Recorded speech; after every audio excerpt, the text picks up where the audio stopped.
ঢাকাবাসীর ব্যানারে আজও নগর ভবনে গণ অবস্থান কর্মসূচি পালন করেছেন বিএনপি নেতা ইশরাক হোসেনের কর্মী সমর্থকরা। কর্মসূচিতে যোগ দিয়ে ইশরাক হোসেন বলেন, শপথ গ্রহণের আগ পর্যন্ত তিনি মেয়রের দায়িত্ব নেবেন না। গণমাধ্যমে তার বিরুদ্ধে বিভ্রান্তিমূলক তথ্য দেওয়ার অভিযোগ তুলে স্থানীয় সরকার উপদেষ্টার পদত্যাগ দাবিও জানান বিএনপির এই নেতা। বিস্তারিত ফজলে রাব্বি প্রতিবেদনে। পূর্ব ঘোষণা অনুযায়ী ঢাকা দক্ষিণ সিটি কর্পোরেশনের সামনে মঙ্গলবার গণ অবস্থান কর্মসূচি পালন করেছে বিএনপি নেতা ইশরাক হোসেনের সমর্থকরা। সকাল থেকেই বিএনপির বিভিন্ন ওয়ার্ডের নেতাকর্মীরা ছোট ছোট মিছিল নিয়ে যোগ দেন আন্দোলনে। ইশরাক হোসেনকে দ্রুত শপথ পড়িয়ে মেয়রের দায়িত্ব বুঝে দেওয়ার দাবি তাদের। আপনি এমপি পাশ করলেন, এখন আমার ইগো আছে, আমার সুযোগ আছে শপথ পড়ানোর, আমি আপনাকে শপথ পড়াবো না, তাহলে আপনার অবস্থা কি হবে? ওনারা তো সেই রাস্তা তৈরি করতেছে। এই যে সরকারের উপদেষ্টা আসিফ, সে এই নগর ভবনটাকে দখল করে রেখেছে, তার তো এই নগর ভবনে থাকার কথা না।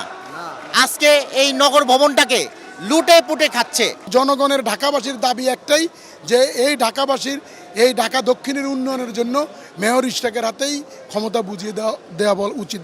দুপুরে গণ অবস্থান কর্মসূচিতে যোগ দিয়ে বিএনপি নেতা ইশরাক হোসেন বলেন, স্থানীয় সরকারের আইন অনুযায়ী শপথ গ্রহণের আগ পর্যন্ত মেয়রের দায়িত্ব নেবেন না তিনি।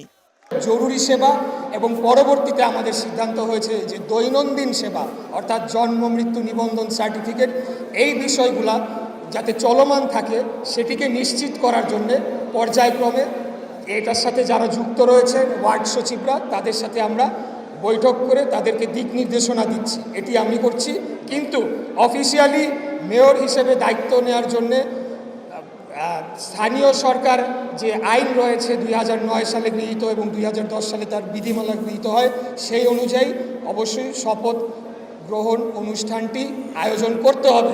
বিশ্বাস করেন, যদি ওইটা না থাকতো আমি এতদিন মেয়রের পদবি নিয়ে বসে হতাম। অন্তর্বর্তীকালীন সরকারের কেউ কেউ গণমাধ্যমে বিভ্রান্তিমূলক তথ্য প্রচার করছেন বলেও এ সময় তিনি অভিযোগ করেন।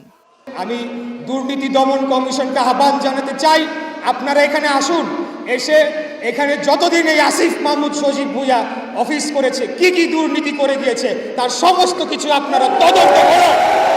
এদিন নগর ভবনের সভাকক্ষে ঢাকা দক্ষিণ সিটির সকল ওয়ার্ড সচিবদের সঙ্গে ডেঙ্গু নিধনে মতবিনিময় সভা করেন বিএনপির এই নেতা। ফজলে রাব্বি, বাংলা ভিশন, ঢাকা।